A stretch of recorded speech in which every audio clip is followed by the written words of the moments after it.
باللہ من الشیطان الرجیم بسم اللہ الرحمن الرحیم وبہ نستعین وہو خیر المعین۔ سلسلہ کلام ہمارا سیرت تربیتی انبیاء کے عنوان سے جاری تھا۔ حضرت نوح علیہ السلام کے عنوان سے گفتگو یہاں تک آپ پہنچی تھی کہ حضرت نوح علیہ السلام نے کشتی کا انتظام کیا اور پھر جتنی بھی ذی روح مخلوقات تھیں ان کو ترتیب کے ساتھ کشتی میں سوار کیا۔ بقیہ مسائل انشاءاللہ ترتیب کے ساتھ چلتے رہیں گے۔ سب سے پہلا ایک قانون خداوند عالم کا، اور خصوصاً جو انسانوں کی زندگی میں ہمیشہ جاری و ساری رہنا چاہیے، قرآنی بحث بھی ہے اور عقائد کی دنیا کا بھی یہ مسئلہ ہے، اور حدیثوں کے اندر بھی اس کو بڑی خوبصورتی کے ساتھ بیان کیا گیا ہے۔ وہ قانون یہ ہے کہ معرفت مقدمہ ہے تسلیم کے لیے۔ عموماً جو اشتباہات ذہن میں ہوتے ہیں وہ یہ ہے کہ معرفت مقدمہ ہے قدرت کے لیے۔ اگر اس قانون کو صحیح معنوں میں سمجھ لیں کہ قدرت اور تسلیم ان میں فرق ہے، اگر معرفت تسلیم کا مقدمہ ہو، یہ معرفت کارساز ہوتی ہے اور انسان ساز بھی ہوتی ہے اور انسان کمالات کو چھو بھی سکتا ہے، اور اگر معرفت قدرت کے لیے ہو، وہاں سے خرابیاں بھی پیدا ہوتی ہیں، وہاں سے مشکلات بھی جنم لیتی ہیں، اور وہاں سے پھر عقائد کی دنیا بھی خراب ہونا شروع ہو جاتی ہے۔ پہلے عرض کر دوں کہ معرفت سے مراد معرفت دو طرح کی ہے۔ ایک معرفت وہی حصولی ہے، یعنی قواعد کی دنیا میں، ظواہر کی دنیا میں، جو دنیا کے اندر قوانین جاری و ساری ہیں، ان دنیا کے ظاہری اسباب کے بل بوتے پہ جو انسان کو معلومات ملتی ہیں، ان معلومات کے نتیجے میں انسان جو زندگی بسر کر رہا ہوتا ہے، یہ بھی معرفت کے سائے میں ہے۔ یہ معرفت ظاہری کہلاتی ہے۔ اور ایک معرفت ہے جس کو آپ معرفت شہودی کہتے ہیں۔ معرفت شہودی جو انسان کے اعمال کے نتیجے میں میسر آتی ہے۔ کمالات کی دنیا میں درجات کو طے کرنے کے بعد کچھ ایسے دروازے ہیں جو انسان پر کھل جاتے ہیں۔ روایت کا مضمون ہے غضوا ابصارکم تعرفون العجائب، یعنی آنکھیں اپنی بند کر لیں، اس کے بعد آپ عجائب کو دیکھنا شروع کر لیں گے۔ اب اس سے مراد یہ نہیں ہے کہ ظاہری طور پہ آنکھیں بند کر لیں۔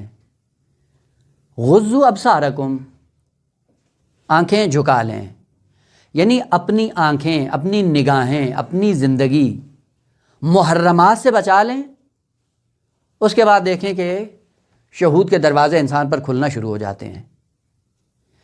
یہ ایک قانون ہے، قرآنی بھی ہے، عقیدتی بھی ہے۔ اگر معرفت حصولی ہو، ظاہری اسباب سے جو حاصل ہوتی ہے انسان کو، اس کے مطابق زندگی بسر کرنا، عقل بھی اس پر گواہ ہے۔ قرآنی اور روائی اور شرعی جتنے بھی راستے ہیں وہ اسی پر متفرع ہیں۔ ظاہری اسباب سے جو آپ کو علم حاصل ہوتا ہے، آپ اس علم کے بال بوتے پہ زندگی بسر کریں۔ لیکن جو شہود کی منزل میں آ کر معرفت حاصل کرتا ہے انسان، آیا یہ معرفت انسان کے لیے استعمال کرنا یا اس کے مطابق زندگی بسر کرنا یا اس کے مطابق اپنے امور کو آگے بڑھانا، عقل کی روشنی میں ممکن ہے یہ راستہ مشکل نہ ہو، یعنی عقل یہ کہے، لیکن شریعت نے یہ دروازہ بند کیا ہوا ہے، اور اسی لیے ہر انسان کے لیے شہود بھی میسر نہیں ہوتا۔ بہت اقل قلیل ایسے افراد ہیں کہ جو اس معرفت سے ہمکنار ہوتے ہیں، لیکن وہ وہی لوگ ہوتے ہیں جن کے اندر حلم، بردباری، تحمل کی اتنی صلاحیت ہوتی ہے کہ ظاہری اسباب سے ہٹ کر اگر معرفت کی منزل پہ آتے ہیں، پھر اس معرفت کے مطابق اپنی زندگی چلاتے نہیں ہیں۔ اسی لیے قانون بنا کہ آیا معرفت تسلیم کے لیے ہے یا معرفت قدرت کے لیے ہے۔ چونکہ لوگوں نے کہا کہ جو بھی معرفت ہو اس کے مطابق عمل ہونا چاہیے، اس لیے ہمیشہ معصومین کی زندگی میں سوالات کرتے تھے، مگر معصوم یہ نہیں جانتے تھے خوب اگر جانتے تھے تو یوں کیوں کیا؟ جب سب کچھ پتہ تھا تو پھر یوں کیوں کیا؟ یہ ظاہری اسباب سے معرفت حاصل نہیں ہوئی ہے۔ مثلا امام حسین علیہ السلام کے لیے معروف جملہ ہے، مگر امام حسین علیہ السلام جب جا رہے تھے تو نہیں بتایا کہ میں جا رہا ہوں اور اس میں جو بھی آئے گا ہمارے ساتھ وہ شہید ہو جائے گا؟ معرفت ہی یہ نہیں تھی۔ جب یہ معرفت ہے تو اس معرفت کے باب میں پھر عمل کیوں نہیں کیا؟ یہ وہی نقطہ ہے کہ معرفت قدرت کے لیے نہیں ہے۔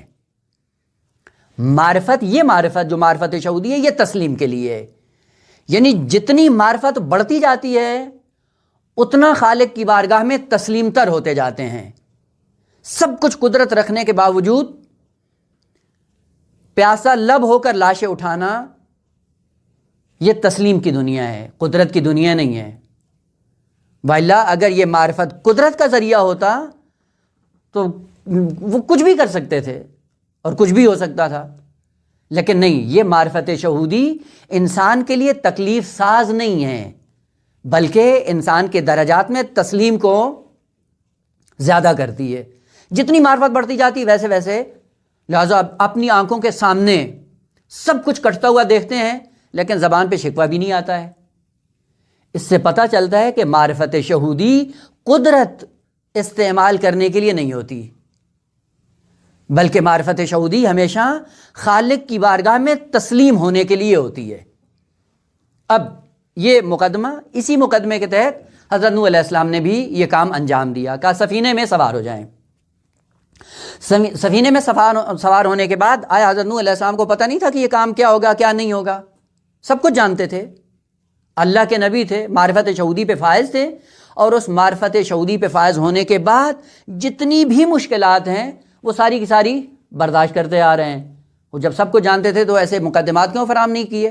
یہ پہلا نقطہ تھا حضرت نوح علیہ السلام کی سیرت میں کہ جو قیامت تک جاری و ساری رہے گا، کہ جو معرفت ظاہری اسباب سے انسان کو حاصل ہو وہ انسان کے لیے تکلیف ساز ہوتی ہے، اس کے مطابق زندگی بھی بسر کرتے ہیں، اور وہاں پہ اگر کوئی اعتراض ہوتا ہے تو اس کا جواب بھی دیا جا سکتا ہے۔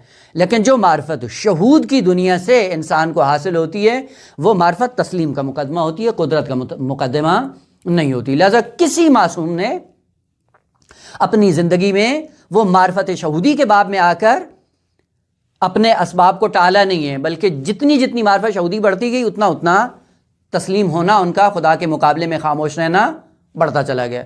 معرفت شہودی ہوئی حضرت ابراہیم علیہ السلام کو، وہ حکم آتا ہے کہ ذبح کر دو اسماعیل کو، یہ نہیں کہا کہ میں کیوں کروں، ظاہری اسباب سے تو کچھ بھی نہیں تھا، معرفت شہودی تھی۔ معرفت شہودی میں تسلیم ہونا معصوم کے لیے کمال ہے، نہ یہ کہ اس معرفت شہودی کے بل بوتے پہ پھر اعتراض کرنا شروع کر دے کہ معصوم یہ جانتے تھے تو کیوں کیا؟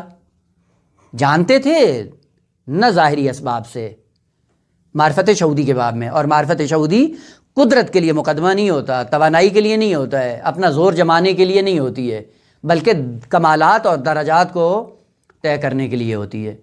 لہذا سب سے پہلا سوال کہ حضرت نوح علیہ السلام کو جب پتہ تھا کہ یہ جو مومن ہے وہ، البتہ خدا نے بھی بتا دیا کہ اس کے بعد کوئی ایمان نہیں لے کے آئے گا، خوب کشتی بنانے کی کیا ضرورت تھی؟ وہاں پہ اگر وہ کرتے کہ ان کو سائڈ پہ کر دیتے بعد میں عذاب آتا، جس طرح کہ حضرت لوط علیہ السلام کے لیے یہی ہوا ہے کہ حضرت لوط علیہ السلام شام کی سرزمین پہ تھے، وہاں پہ خدا کو حکم ہوتا ہے کہ حضرت لوط علیہ السلام کو کہ آپ یہاں سے نکل جائیں، یہ بستی نابود ہونے والی ہے۔ وہ وہاں سے چلے گئے اور بستی کو نابود کر دیا گیا۔ وہ حضرت نوح علیہ السلام کے لیے بھی یہ ہوتا ہے کہ یوں کر دیتے کہ جو مومن تھے چند ایک، ان کا ہاتھ پکڑتے اور بستی سے باہر چلے جاتے، کہتے ہیں ان کو نابود کر دیں۔ یہ مختلف انداز سے نجات کے ذرائع جو اولیاء خدا نے اپنائے ہیں، آخر ان کے اندر کیا فلسفہ تھا؟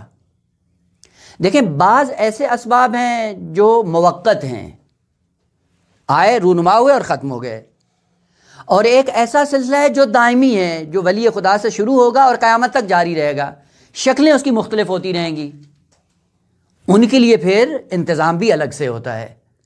حضرت نوح علیہ السلام کا نجات کا ذریعہ یہ نہیں تھا کہ جو ٹیمپریری ہو اور وہیں پہ موقت طور پہ آیا ہو اور وہیں پہ ختم ہو جانا ہو، اس لیے انتظام بھی ایسا کروایا کہ جو دائمی رہے، شکلیں اس کی مختلف ہوتی رہیں گی۔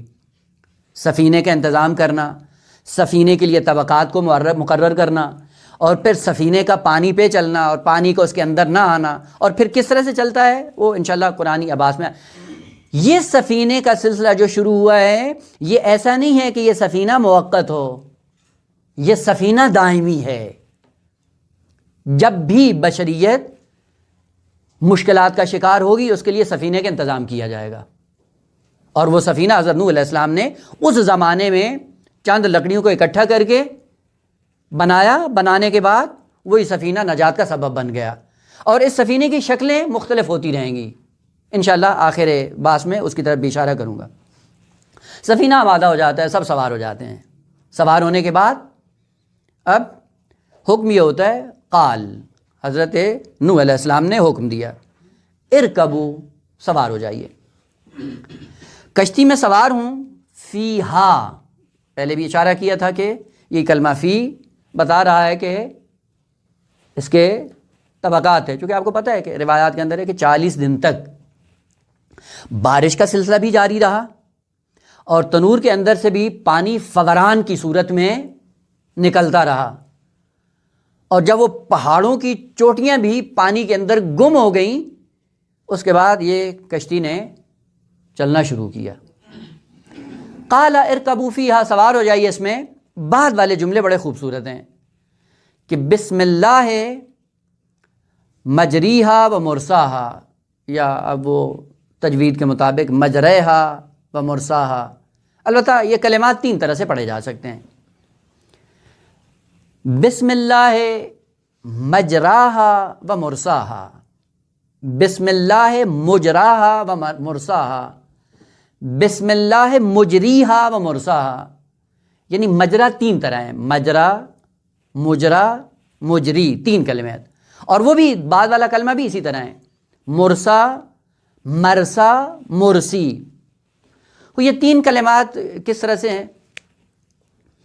ظاہر سی بات ہے یہ کشتی چلے گی، اس کی حرکت، اور یہ کشتی رکے گی، اس کا رکنا، چلنا اور رکنا۔ چلنے کے لیے کلمہ مجرا کا انتخاب ہوا ہے، رکنے کے لیے کلمہ مرسا ہے۔ مرسا یعنی توقف، روکنا، رکنا، مجرا یعنی جریان، حرکت، چلنا اس کا۔ اگر یہ کلمہ مجرا ہو، یہ مصدر میمی ہے ثلاثی مجرد سے، جریان اور چلنے کے معنی میں۔ اگر مجراہا پڑھیں اس کو، پھر بھی مصدر میمی ہے لیکن باب افعال سے ہے، ثلاثی مزید فی سے۔ مجری ہو اس میں فاعل کی صورت میں، تو یہ کلمہ اللہ کے ساتھ اس کا ارتباط ہے، یعنی اس کو چلانے والا کون ہے؟ اللہ۔ اسی اعتبار سے پھر مرساہا بھی ہے۔ اگر مرسا کہیں، مصدر میمی ہے ثلاثی مجرد سے، یعنی رکنا۔ مرساہا پڑھیں، مصدر میمی ہے باب افعال سے۔ مرسیہا اس میں فاعل کی صورت میں ہوگا باب افعال سے، تو اس کا معنی ہے روکنے والا۔ یعنی پہلی صورت میں اگر مصدر میمی ہو تو اس کا معنی یہ ہوگا کہ کشتی کا چلنا اور رکنا کس وجہ سے ہے؟ بسم اللہ سے ہے۔ بسم اللہ سے یہ چلے گی، بسم اللہ پہ یہ رکے گی۔ البتہ روایات میں ہے کہ جب چلنا مقصود ہوتا تھا، چلانا مقصود ہوتا تھا، تو حضرت نوح علیہ السلام پڑھتے تھے بسم اللہ، اور جب روکتے تھے تو بھی کہتے تھے بسم اللہ۔ چلتی بھی بسم اللہ سے تھی، رکتی بھی بسم اللہ سے تھی۔ یا اگر آپ اس میں فاعل کی صورت میں پڑھیں مجری اور مرسی، تو اس کا مطلب ہے اللہ ہی اس کو چلانے والا ہے اور اللہ ہی اس کو روکنے والا ہے۔ اور یہی کلمہ آپ دیکھیں قیامت کے بارے میں قرآن نے ذکر کیا ہے کہ ایانا مرساہا، یہ قیامت کے بارے میں، اور یہی کلمات بتا رہے ہیں کہ اس وقت انسان یا جنت میں ہے یا جہنم میں، یعنی کشتی چل رہی ہے انسان کی اعمال کے سائے میں، یا جہنمی ہے یا بہشتی ہے، اور حال حرکت میں ہے۔ سوال آ کے کرتے تھے ایانا مرساہا، یہ کشتی کب رکے گی؟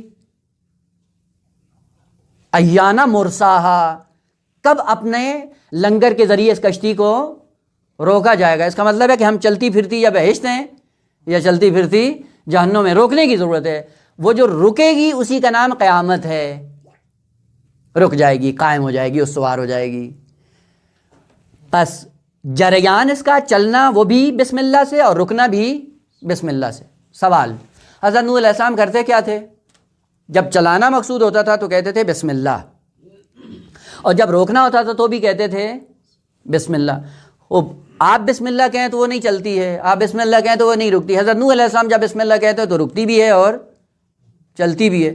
وہ بس اوقات انسان کہتا ہے ہاں جی فلاں اسم اعظم ہے، وہ اسم اعظم ان الفاظ کا نام نہیں ہے، یہی اسم اعظم ہے جو ایک ولی خدا کی زبان سے جاری ہوتا ہے، اثر رکھتا ہے، اور غیر خدا سے، وہ غیر کیا کہتے ہیں، غیر ولی خدا سے جب وہ زبان پہ یہ کلمات آتے ہیں تو اثر نہیں ہوتا ہے۔ یہیں سے پتہ چلتا ہے کہ ولی خدا کا ایک ارتباط ہے اسباب اور علل کی دنیا میں، کہ جب کوئی معلول دنیا میں وجود میں آتا ہے تو بعض ہوتی ہیں علل قریبہ اور بعض ہوتی ہیں علل بعیدہ۔ مثلا انسان جب وجود میں آتا ہے، دنیا میں آتا ہے، تو علت قریبہ اس کی کون ہے؟ والدین، اور یہی علت قریبہ خود بخود اثر نہیں کرتی ہے، یہ خود تابع ہے علت بعیدہ کے، اور وہ علت بعیدہ خالق کائنات ہے۔ یہ علل بعیدہ اور قریبہ مل کر اس وجود کو وجود دیتی ہیں۔ البتہ اس کا معنی شرک نہیں ہے کہ وہ جب اتنی مل کے دے رہی ہیں تو اس کا مطلب یہ ہے کہ یہ بھی شریک ہے، یہ نہ، شرک اس معنی میں نہیں ہے۔ عرض کیا تھا کہ یہ معلول کی مشکل ہے کہ وہ علت بعیدہ جو خالق کائنات ہے مستقیماً اس سے وجود میں نہیں آ سکتا یہ معلول، اس لیے بیچ میں وسائط کی ضرورت پڑتی ہے اس کو وجود میں لانے کے لیے۔ البتہ ابھی بات سے نکل نہ جائیں، ولی خدا کا بیچ میں رول کیا ہوتا ہے؟ حضرت نوح علیہ السلام جب بسم اللہ کہتے ہیں کشتی چلتی ہے، اور جب بسم اللہ زبان سے کہتے ہیں تو کشتی رک جاتی ہے۔ تاثیر خود بسم اللہ میں ہے، آیا زبان میں کوئی تاثیر نہیں ہے ان کی؟ زبان ایک آلہ، اور یہی عقائد کی مشکل ہے۔ عقائد کی دنیا میں جو اولیاء الہی کو سمجھا گیا، وہ کیا سمجھا گیا؟ کہ یہ ایک آلہ ہیں، ان کا کوئی رول نہیں ہے۔ اگر یہ آلہ ہیں تو آلہ یہی انتخاب کیوں کیا گیا ہے؟ کسی اور کو انتخاب کر لیں۔ اگر ان کا کوئی رول نہیں ہے بیچ میں، ان کی کوئی صلاحیت نہیں ہے، ان کا کوئی کردار نہیں ہے ان کلمات میں، وہ دیوار سے کہنے اس میں بھی یہ کام ہو جائے، کیوں نہیں ہوتا ہے وہاں پہ؟ آیا نفس ولی خدا کوئی تاثیر نہیں رکھتا ہے اس میں؟ یہی وہ بات ہے کہ جس کو عقائد کی دنیا میں حل ہونا چاہیے۔ معجزے میں بھی یہ بات کام آئے گی، اور یہ جتنے کمالات کے مراتب ہیں وہاں پہ بھی یہ بات کام آتی ہے کہ ولی خدا کا، نفس ولی کا اثر ہوتا ہے، اور وہ اثر کی وجہ کیا ہوتی ہے؟ کہ اس ولی خدا نے کمالات کی دنیا میں اپنے آپ کو اس مرتبے پہ جا کے رکھا ہے علل اور معالیل کے میدان میں، کہ اس جگہ پہ ہے کہ جو چیز بھی صادر ہوگی، جو چیز بھی کائنات میں وقوع پذیر ہوگی، اس میں نفس ولی مؤثر ہوتا ہے۔ مثال عرض کروں تاکہ مطلب زیادہ ذہن کے قریب آ جائے۔ آج کل بڑا آسان ہے، آپ ایک موبائل خریدتے ہیں دکان سے، موبائل کے اندر ایک سسٹم ہوتا ہے، وہ پیٹرن کا بھی ہوتا ہے، اعداد اور ارقام کا بھی ہوتا ہے، اور فنگر پرنٹ بھی ہوتا ہے۔ آج کل تو وہ چہرے والے بھی آ گئے ہیں، چہرے کے سامنے رکھیں تو کھل جاتا ہے۔ جب آپ لاک لگاتے ہیں، آپ نے فنگر پرنٹ کے ذریعے وہاں پہ لگا دیا، تو ہوا کیا ہے؟ آپ نے کیا کیا ہے کہ آپ کی انگلی کے نقش و نگار اس سسٹم کے اندر ثبت ہوئے ہیں، اور چونکہ آپ کی انگلی کے نقش و نگار اس کے اندر ثبت ہیں، جب ان کی مطابقت ہوتی ہے تو یہ موبائل اثر دکھاتا ہے، اپنا کھل جاتا ہے، لائٹ بھی جل جاتی ہے، کام کرنا بھی شروع کر دیتا ہے۔ آپ انگلی کے ذریعے اس کو کھولتے ہیں، وہ آپ نہیں کسی اور کی انگلی لگا دیں، کھلے گا؟ نہیں کھلتا۔ کیوں نہیں کھل رہا ہے؟ انگلی تو انگلی ہے۔ وہ ایک شخص ہے جس نے خریدا ہے، اگر اس کے فنگر پرنٹ سے آپ اس موبائل کو جوڑتے ہیں تو کھل جاتا ہے۔ وہ آپ کہیں جی اب یہ انگلی سے ہی کھلتا ہے، تو کوئی اپنا آدمی آ جائے اس کو انگلی لگا کے کھول لے، نہیں کھلتا ہے۔ کیوں نہیں کھلتا ہے؟ یہ ملموس مثال ہے، کیوں نہیں کھلتا ہے؟ چونکہ دوسرے افراد کے نقش و نگار اس سسٹم کے اندر ثبت نہیں ہیں۔ جب ثبت نہیں ہوتے مطابقت بھی نہیں ہوتی، جب مطابقت نہیں ہوتی کھلتا بھی نہیں ہے۔ اس کائنات کے اندر جو خالق کائنات نے سسٹم رکھا ہے، اس سسٹم میں ولی خدا نے اپنے وجودی مراتب کے حساب سے اپنا تسلط کائنات پہ ثابت کیا ہے۔ چونکہ اپنا سسٹم اس کا پوری کائنات کے اندر موجود ہے، جب زبان سے وہ کلام کرتا ہے اسی نظام کائنات کے مطابق بات کرتا ہے، اور وہ کائنات اپنا اثر بھی دکھاتی ہے۔ وہ ہم نے اپنے سسٹم کو کائنات کے اندر رکھا ہی نہیں ہے، جب رکھا نہیں ہے تو ہمارے بولنے سے کوئی اثر بھی نہیں ہوتا ہے۔ حضرت داؤد علیہ السلام کی بات جب آئے گی وہاں پہ عرض کریں گے، ان کی سب سے بڑی خصوصیت یہ تھی کہ جب بھی وہ عبادت خدا کے اندر آتے تو کیا دیکھتے؟ پوری کائنات ان کے ساتھ سجدہ ریز ہے خالق کائنات کی بارگاہ میں، پہاڑ بھی، درخت بھی، حیوانات بھی، پوری فضا ان کے ساتھ اللہ کی بارگاہ میں جھکی ہوئی ہے۔ کیوں بھائی؟ خوب ہم نماز پڑھتے ہیں، یہ اثر ہمیں دکھائی نہیں دیتا ہے، نظر نہیں آتا ہے۔ حضرت داؤد علیہ السلام کے سلسلے سے کیوں ہے؟ کیونکہ اس نظام کے مطابق حضرت داؤد علیہ السلام نے اپنی زندگی بسر کی اور اس نظام کے اندر اپنے درجات وجودی طے کیے ہیں۔ ان درجات وجودی کو طے کرنے کے بعد اب جب وہ بولتے ہیں تو سسٹم ان کے مطابق حرکت میں آ جاتا ہے، لیکن دوسرا آدمی جب بولتا ہے تو وہ پورا سسٹم وجود میں نہیں آتا۔ اسی لیے قرآنی آیات ہیں، کہا کہ خالق کائنات فرماتا ہے کہ یہ جتنے ہیں جمادات، نباتات، حیوانات، ملائک، زمین و آسمان، سب کچھ خداوند عالم کے سامنے سجدہ ریز ہے۔ وَلَهُ يَسْجُدُ، سب سجدہ ریز ہیں۔ بیچ میں انسان کیا ہے؟ کثیر من الناس، اکثریت ایسی ہے کہ جو اس نظام تکوینی میں ہے، پوری کائنات کے ساتھ چل رہی ہوتی، لیکن تشریعی اعتبار سے یہ مخالفت کرتا ہے، اور یہ تشریعی سلسلہ فقط انسان کے لیے۔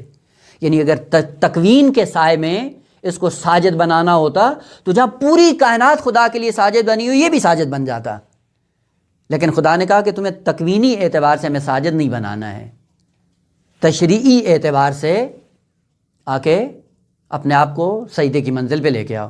لہذا قرآن نے کہا وَكَثِيرٌ حَقَّ عَلَيْهِ الْعَذَابُ، اکثر ایسے ہیں کہ جو عذاب کے مستحق ہیں، یعنی نہیں بنتے ہیں تشریعی اعتبار سے، نہ ساجد بنتے ہیں، نہ قائم بنتے ہیں، نہ مصلی بنتے ہیں، نہ صائم بنتے، کچھ بھی نہیں بنتے۔ خب جب کچھ بھی نہیں بن رہے ہو تو آپ اس پوری کائنات کا ایک راستہ ہے جو خداوند عالم کی طرف جا رہی ہے، یہ پوری کائنات، اس کے اندر آپ کا رول کیا ہے؟ آپ اس کائنات کے ہمراہ جا رہے ہیں؟ نہیں۔ خود جب آپ جا نہیں رہے تو اس کا مطلب ہے کہ آپ نے وجودی کمالات کے اعتبار سے اس کائنات کے اندر اپنا کوئی اثر نہیں چھوڑا ہے۔ جب کوئی اثر نہیں چھوڑا ہے تو آپ کی زبان میں بھی یہ تاثیر نہیں ہے۔ وہ جو پوری کائنات کے ساتھ مل کر امام کائنات بن کر اللہ کی بارگاہ میں جاتا ہے، اپنا نظام چھوڑتا ہے کائنات میں، جب اپنا نظام چھوڑتا ہے اسی نظام کا ادنا ترین مرتبہ زبان سے اظہار ہے اس کا، جب زبان سے اظہار کرتا ہے اس کا اثر ہوتا ہے۔ حضرت نوح علیہ السلام بسم اللہ کا مظہر بنے ہیں کائنات کے اندر، اور وہ 2500 سال جو محنت کی ہے وہ یہی تھی کہ بسم اللہ کا مظہر بنے۔ بسم اللہ کا مظہر کیسے بنے؟ یعنی کوئی ایسا کام انجام نہیں دیا جو غیر خدا کے لیے انہوں نے انجام دیا ہو، یہ اس کا تکوینی اثر ہے۔ جب غیر خدا کے لیے کوئی کام انجام نہیں دیا، خالق کائنات نے پلٹ کر پوری کائنات کو مطیع بنا دیا، کہ جب تو ہمارے لیے ہے تو کائنات تیرے لیے ہے، اب کائنات تیرے اشارے پہ چلے گی۔ پس جب حضرت نوح علیہ السلام چلاتے تھے بسم اللہ مجراہا و مرساہا، روکتے تھے بسم اللہ سے، چلاتے تھے بسم اللہ سے۔ اور اس عالم میں کہ جو کشتی بنائی، البتہ روایات میں بہت خوبصورت مطالب بھی ہیں، میں ان کی طرف اشارہ نہیں کرنا چاہ رہا، آپ خود جا کر روایات کے باب میں ملاحظہ کر سکتے ہیں۔ تکویناً صرف ایک اشارہ کہ حضرت نوح علیہ السلام نے جو کشتی بنائی، اس کشتی کی بناوٹ میں بعض اصلی میخیں تھیں جن کی بنیاد پہ یہ پورا سفینہ آپس میں جڑا ہوا تھا، اور بعض چھوٹی چھوٹی کیلیں اور میخیں تھیں کہ جو فروعاتی حیثیت، ثانوی حیثیت رکھتی تھی۔ روایات کے اندر ہے کہ یہ پوری کشتی 5 کیلوں پر استوار تھی، جو اساسی ترین تھے، جن کے بل بوتے پہ یہ کشتی بنی اور پھر چلی بھی۔ اور وہاں پہ روایات میں ہے کہ ہر کیل اور ہر میخ جو اساسی ترین تھا وہ 5 تھے، اور وہ پنجتن پاک کے نام سے ہر معصوم کے نام سے ایک کیل کو لے کے آتے اور کشتی کے ایک رخ مکمل کرتے. اب یہ واقعاً یہ روایات سمجھنے والی ان کا معنی ہونا چاہیے. اور وہ 5 ترین جو اساسی ترین تھے انہی کے بل بوتے پہ اس کے اندر جو توانائی آئی وہ کیا تھی کہ آپ نے پڑھا ہے قرآن کے اندر کہ جب امواج آتی تھیں پانی کی لہریں تو کل جبال پہاڑ کی طرح. آپ نے دیکھا ہوگا سمندر میں، البتہ یہ بھی ایک عجیب نظام ہے خداوند عالم کا. آپ جا کر دیکھیں یہ سمندر کے اندر جتنا جتنا مطلع صاف ہوتا ہے رات میں، چاند کی روشنی جتنی زیادہ واضح اور شفاف ہوتی ہے اتنا اس میں سمندر میں تلاطم بڑھتا جاتا ہے، موجیں بڑھتی ہیں. اور جیسے جیسے وہ مطلع صاف شفاف نہیں ہوتا ویسے ویسے تلاطم سمندر کے اندر نہیں ہوتا. یعنی ایک ارتباط ہے ستاروں اور چاند کی روشنی سے، اس کا ارتباط ہے. اس ارتباط کے نتیجے میں جب لہریں ہوتی ہیں عروج پہ تو اس وقت آپ نے دیکھا ہوگا کہ یہ ظاہری جو انہوں نے کشتیاں بنائی ہوتی ہیں وہ بھی اس چیز کا خیال رکھتے ہیں کہ 13, 14, 15 کی راتوں کو کشتیاں جو ہوتی ہیں اہم ترین وہ نہیں چلاتے ہیں، خصوصاً مطلع بھی صاف ہو. تو وہاں پہ ڈوبنے کا خطرہ بہت زیادہ ہوتا ہے چونکہ موجیں فوران کرتی ہیں اور غرق ہونے کا خطرہ بہت زیادہ ہوتا ہے. اس کشتی کے لیے قرآن نے ذکر کیا، کہا کہ امواج آتی تھی پہاڑ کی طرح. اب پہاڑ کی طرح ایک موج آ رہی ہو، اور بنایا کس نے؟ ایک اللہ کے نبی نے. وہ چند ایک تختے آپس میں اکٹھے کیے اور اتنی بڑی امواج کے سامنے وہ مقاومت کر رہی تھیں. آپ نے دیکھا ہوگا ایک بنائی تھی انہوں نے ٹائٹینک، اور بنانے والے نے ایک لافزنی کی، کہا کہ اس کو تو خدا بھی نہیں ڈبو سکتا. وہ چلائی اور چلانے کے بعد چھوٹا سا ایک جزیرہ اور اس میں بھی برف سے ٹکرائے پاش پاش ہو گئی. اصل کچھ ہوا ہی نہیں. یعنی ابھی بعد والا جو چاند یا ستاروں کے ذریعے روشنی پھیلا کے تلاطم کو بڑھائیں اور وہ کریں نا، اس کی تو اصل ضرورت ہی نہیں پڑی. لیکن اس سفینے کی کیا خصوصیت تھی کہ امواج جبال کی طرح آتی تھی اور ذرہ برابر اس کے اندر تلاطم نہیں آتا تھا، نہ اضطراب آتا تھا، نہ پریشانی تھی. لیکن عجیب بات یہ تھی کہ جبل راسخ کی طرح موجیں آ رہی ہیں، حضرت نوح علیہ السلام مطمئن ہیں، اور وہ جو 80 یا 70 یا جتنی تعداد میں مومنین تھے وہ کشتی کے اندر بیٹھ کے گھبرا رہے تھے. یہ گھبرانا کس لیے تھا؟ ظاہر سی بات ہے جس کا جتنا درجہ تھا اسی اعتبار سے اس سے اثر بھی ظاہر ہو رہا تھا. لیکن ایک نقطہ ان کی زندگی کے اندر یہ تھا اور بہت مثبت تربیتی، وہ یہ تھا کہ ابھی تک ان کا ایمان اور عقیدہ یہ تھا کہ جو بھی یہ ولی خدا کہے گا وہ سچ ہے اور وہ حق ہے. اسی لیے انہوں نے کہا کہ جتنا بھی آپ ہمیں آزماتے رہو، ہم آپ پہ ایمان بھی لا چکے ہیں، مطمئن بھی ہیں.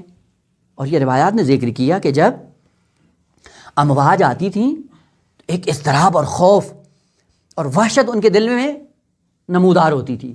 لیکن یہ بھی روایات نے ذکر کیا کہ ان کا ایک ہی نعرہ تھا کہ یہ امواج جتنی بھی آتی رہیں، اگر کشتیبان حضرت نوح ہے تو پھر پرواہ نہیں ہے.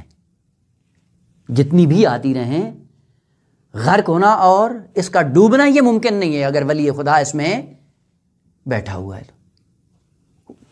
یہی تربیتی اور سیرت کا پہلو ہے ہمارے لیے. جس سفینے پہ آپ سوار ہو کے جا رہے ہو اتنا اطمینان ہے آپ کو؟ بالآخر یہ سفینہ یہ نہیں ہے کہ حضرت نوح علیہ السلام نے تیار کیا ہو اور وہیں پہ جا کے یہ رک گیا ہو. نہ، ایسا نہیں ہے. یہ قیامت تک جاری رہے گا، شکلیں اس کی بدلتی رہیں گی، لیکن ہے یہ سفینہ نجات کے لیے.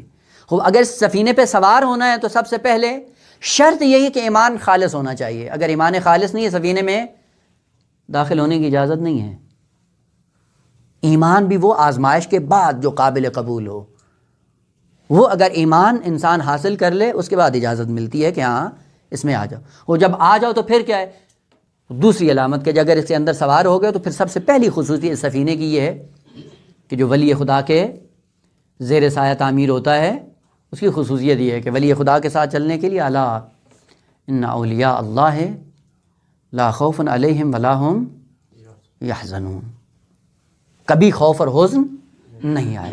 البتہ یہ ولایت کا خاصہ ہے جو بھی ولایت کے مرتبے پہ آتا ہے اس کی علامت یہ نہیں پہچاننا چاہیں کہ یہ ولی ہے یا نہیں ہے، ولایت سے اس کا کوئی رابطہ اور کوئی ناطہ ہے یا نہیں ہے، کا علامت یہ ہے نہ خوف ہے نہ حزن۔ اگر زندگیوں میں خوف اور حزن نہیں ہے، پہچان لیں کہ اس کا رابطہ ولی خدا سے برقرار ہے۔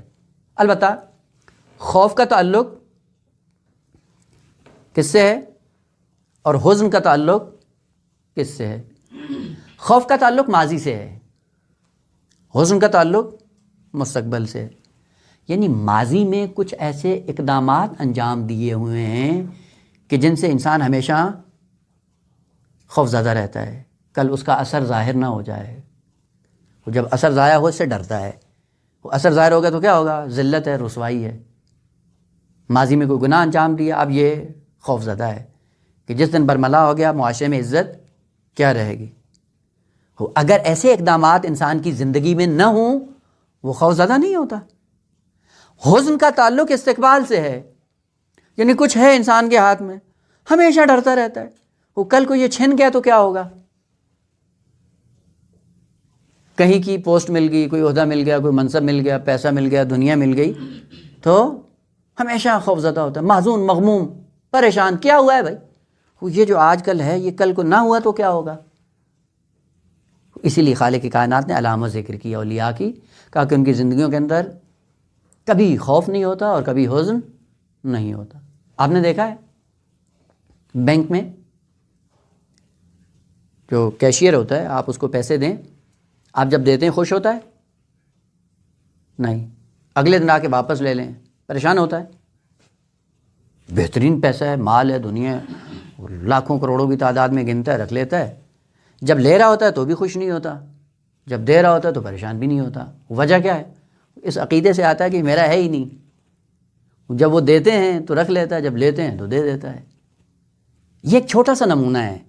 واللہ دولت ہے، 2 ٹکے ہمیں مل جائیں تو ہم سماتے نہیں ہیں، خوشی کے بل ہوتے ہیں، اور وہ کروڑوں کی تعداد میں گنتا ہے، رکھ دیتا ہے، کوئی پریشانی نہیں ہوتی۔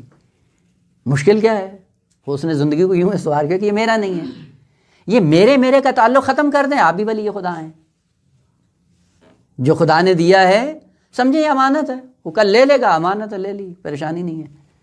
اگر اس عقیدے کی بنیاد پہ انسان زندگی بسر کرتا ہے، وہ زندگیوں میں نہ خوف ہوتا ہے نہ ہی حزن ہوتا ہے۔ وہ جو بیٹھے ہوئے تھے کشتی میں، کہ ان کے اندر بھی خوف و حزن نہیں تھا، آتی تھی امواج، اور ایسی امواج ہوتی تھی جیسے کوئی پہاڑ آ رہا ہو، لیکن دل کے اندر اضطراب آتا تھا، طبیعی تھا، لیکن جب دیکھتے تھے کہ ہم ولی خدا کے ساتھ جا رہے ہیں پھر پریشان نہیں ہوتے تھے، پھر خوف و حزن سارا ختم ہو جاتا تھا۔ اور خالق کائنات نے اس پوری بشریت کے لیے پیغمبر خاتم کے بعد آیا کسی سفینے کا اہتمام نہیں کیا ہے؟ ان کے لیے مشکلات نہیں ہوں گی، ان کی زندگی میں گناہ نہیں ہے، ان کی زندگیاں پاک و پاکیزہ ہیں، نہ، یہ سارا سلسلہ جاری رہے گا۔ خوب اس امت کے لیے کیا انتظام کیا ہے؟ ان کو نجات کی ضرورت نہیں ہے؟ کیوں نہیں؟ ان کے لیے سفینہ کون سا ہے؟ اب وہ لکڑیوں کا نہیں ہے، اب جیسے جیسے انسان کی سطح فکری بڑھتی جاتی ہے ویسے ویسے اس کی نجات کے سفینے چینج ہوتے رہتے ہیں۔ اس لیے رسول گرامی اسلام کا یہ فرمان، ان الحسین مصباح الہدی و سفینۃ النجات، یہ سفینہ نجات ہے پوری بشریت کے لیے، قیامت تک یہی رہے گا۔ اور اس سفینے کو لکڑیوں سے نہیں بنایا امام نے، اس سفینے کو تیار کرنے کے لیے جو کچھ سرمایہ تھا امام کا سارا دے دیا ہے، تب یہ سفینہ آمادہ ہوا ہے، اور یہ قیامت تک حق اور باطل کا معیار رہے گا۔ لیکن شرط وہی ہے جو حضرت نوح علیہ السلام کے زمانے میں تھی، اس سفینے میں بھی آنے کے لیے ایمان شرط ہے، امتحان شرط ہے، خالص مومن سوار ہو سکتا ہے، جس کے اندر ذرہ برابر جھول ہے وہ اس سفینے کے اندر آنے کے قابل نہیں ہے۔ لہٰذا ہم نے بھی دیکھا طول تاریخ میں کربلا میں نقل کیا جاتا ہے، البتہ قابل تحقیق نقل کیا جاتا ہے، البتہ ہزاروں کی تعداد تو مسلم ہے، کربلا سے جو امام حسین علیہ السلام کے ساتھ چلے تھے، کوفہ کی طرف روانہ جو ہوئے تھے، ہزاروں کی تعداد میں تھے، لیکن جب میدان کربلا میں پہنچتے ہیں 72 سے زیادہ نظر نہیں آتے ہیں۔ ایمان چاہیے اور وہ ولایت چاہیے، وہ اطمینان چاہیے کہ جس اطمینان کے بعد انسان اس قابل ہو کہ اس سفینے کا رکن بن سکے، اور یہ سفینہ قیامت تک رہے گا۔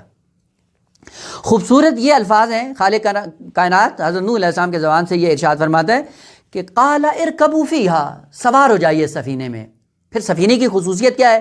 بسم اللہ مجراہا و مرساہا، اس کا چلنا، اس کا رکنا بسم اللہ سے ہے، اللہ کے نام سے چلتی ہے، اللہ کے نام سے رکتی ہے۔ لیکن اللہ کے نام کے لیے ایک مظہر چاہیے کہ جس کی زبان میں اتنی تاثیر ہو کہ یہ سفینہ نہیں بلکہ یہ کائنات اس کی زبان کے تابع ہو، مطیع بنی ہوئی ہو، اور وہ مطیع بنا دی خداوند عالم نے کہ تم آؤ معرفت شہودی کی دنیا میں آؤ، پوری زمام آپ کے حوالے کر دوں گا، تفویض کی شکل میں نہیں، تفویض باطل ہے، تفویض غلط ہے، کہا کہ مظہریت کی صورت میں در عین حال کے خداوند عالم ہے، ان سلسلہ علل والمعالیل میں یہ ولی خدا، نفس ولی خدا اثر رکھتا ہے، اور اس اثر کی وجہ خود ان کا کمالات پہ فائز ہونا ہے، ان کمالات میں پہنچنے کے بعد مؤثر ثابت ہوتے ہیں اس میں۔ لہذا حضرت نوح علیہ السلام کہتے تھے بسم اللہ مجریہا، چلتی تھی، بسم اللہ مرسا، رک جاتی تھی، اور اطمینان کے ساتھ یہ سلسلہ بڑھتا رہا۔ بعد والے کلمات اس سے زیادہ ہوئے ہیں، ان ربی لغفور الرحیم، آیت شروع ہوتی ہے بسم اللہ مجریہ و مرسا سے، ختم ہو جاتی ان ربی لغفور الرحیم۔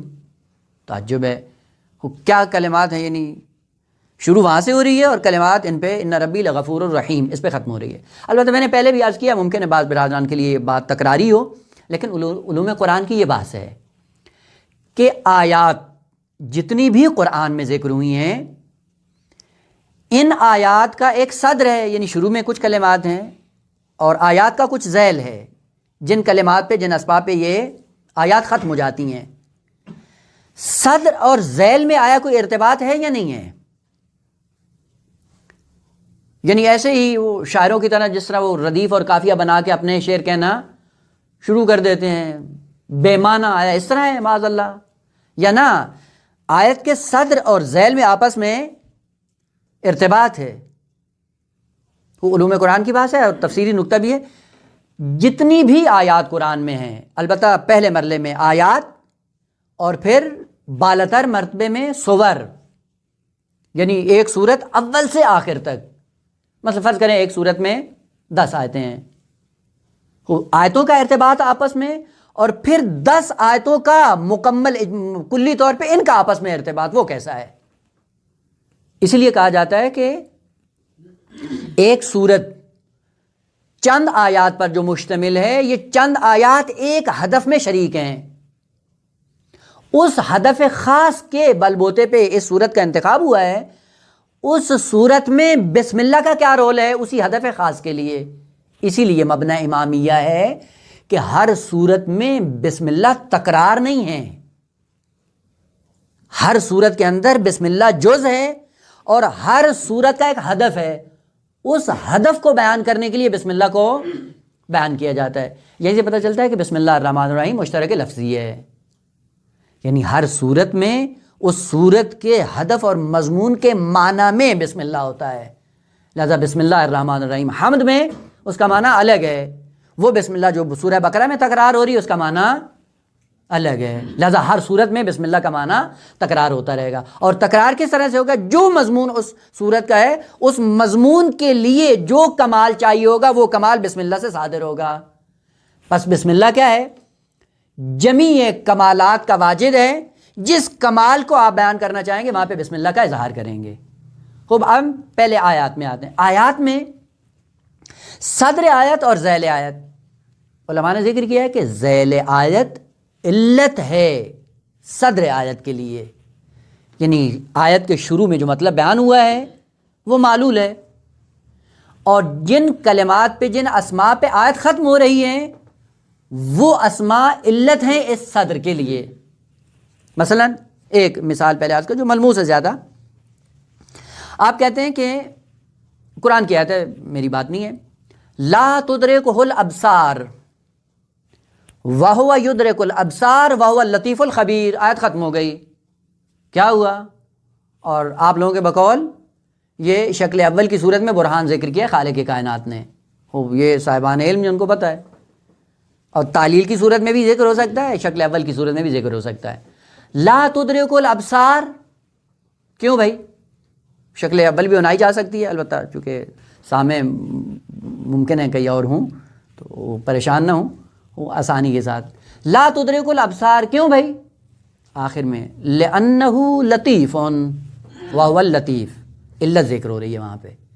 کیوں ابصار نہیں دیکھ سکتی؟ کا جو چونکہ وہ، اور جو چیز لطیف ہوتی ہے وہ آنکھوں سے نہیں دیکھی جا سکتی.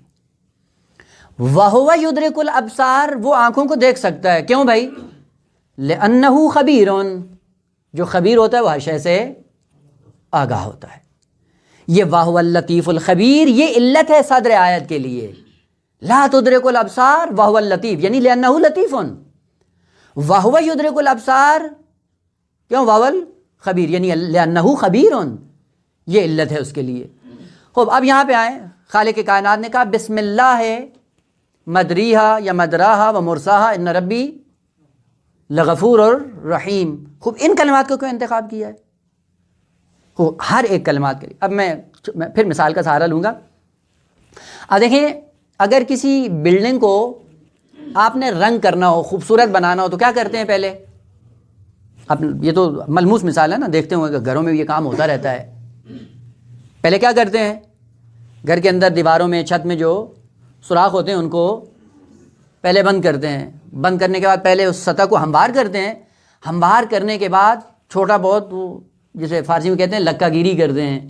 جہاں پہ تھوڑا سا رنگ لگانا ہوتا ہے لگا دیتے ہیں، کہیں پہ سوراخ ہوتا ہے اس کو بند کرتے ہیں. بند کرنے کے بعد پھر وہ ریگمار لے کر اس کو صاف کرتے ہیں. صاف کرنے کے بعد پھر کیا کرتے ہیں؟ رنگ کرتے ہیں، پینٹ کرتے ہیں.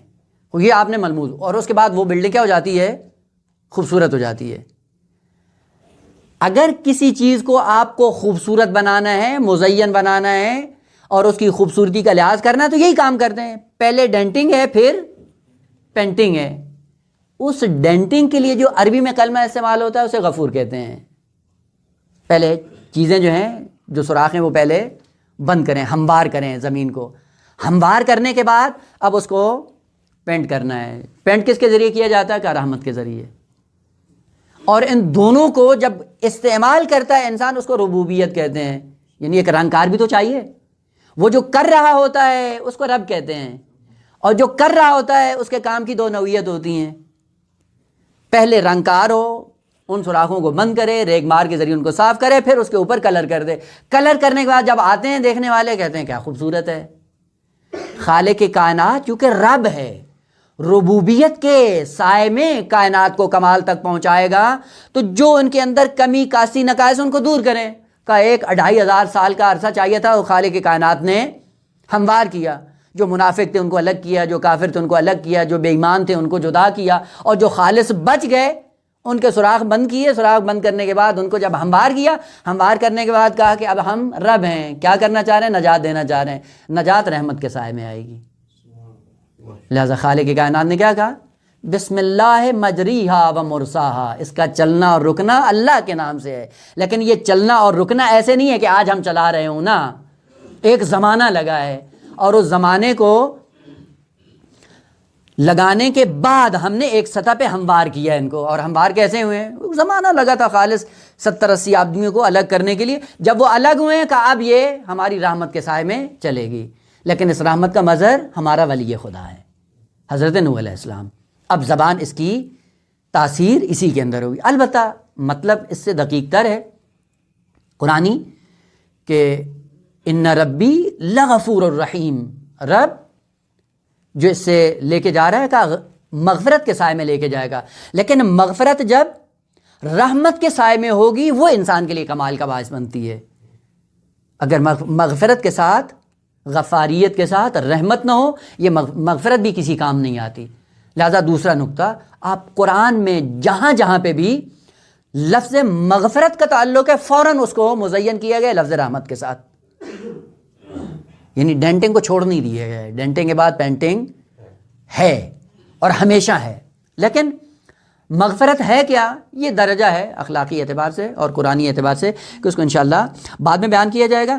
لیکن آیت یہ کہہ رہی ہے کہ اب جب یہ کشتی چلی، کشتی چلنے کے بعد حضرت نوح علیہ السلام ولی خدا بن کر، اور پوری بشریت کے لیے یہ سارا سلسلہ بیان ہو رہا ہے کہ بسم اللہ مجریہا و مرساہا ان ربی لغفور الرحیم. خدا نے اس کشتی کو چلانے کے لیے کتنا عرصہ لگایا، کتنے عرصے میں افراد کو تیار کیا، اور افراد کو تیار کرنے کے بعد اب ان سے کہا کہ ارکبوا فیہا بسم اللہ مجریہا و مرساہا ان ربی لغفور الرحیم۔ نقطہ دیگر ان آیات میں یہ کہ دیکھیں آپ قرآن کی روش کو، کبھی اس آیت کو ذکر کیا جاتا ہے اور کبھی دوسری آیت کو ذکر کر دیا جاتا ہے، اور آپ نے دیکھا مضامین آیات کے چینج ہوتے رہتے ہیں نا، ایک آیت ذکر ہوتی ہے اس میں اور دوسری آیت ذکر کرتے ہیں تو سلسلہ چینج ہو جاتا ہے۔